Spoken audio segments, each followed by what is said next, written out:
Now, coming to the themes of this poem, some of the themes of the poem that we can look at are satire on Australian people. Now, satire is, on Australian people, Australian landscape is a dominant theme of Wandering Islands poem and at large the poetry of A.D. Hope. And in this poem also we find that he satirizes these people whom he says that a mind without neighbor, an unteachable heart, sullenly masturbates, are hallouts.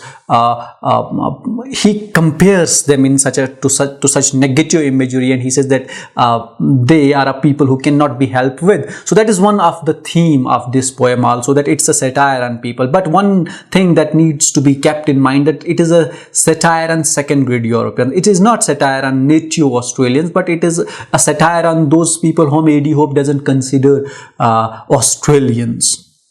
So one of the themes would be that it's a satire on Australian people. The other is patriotism. Another theme that we can find in this poem is about patriotism. As A.D. Hope says that these people, whom he refers with pronoun they, he says that they have got no loyalty towards Wandering Island.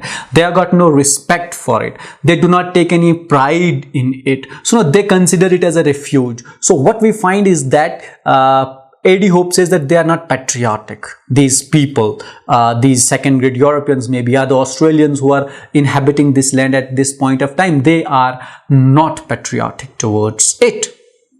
The third theme of this poem would be colonization. Colonization is another aspect about which A.D. Hope talks in his poetry, and even here when he gives a reference to the cook, when he gives a reference to the choirs, when he talks about the missionaries, when he talks about the empire builders, the reference is to the colonizers, and the reference is to the mode of colonization as it took place. Australia was also a colony back then, and its impact upon the Aborigines when he uses the words like cast away. The other theme of this poem is that nature does justice, or the justice of nature. When he says that these people are hurt, when natural calamity strikes the Wandering Islands, or about why Wandering Islands, for example, forgives.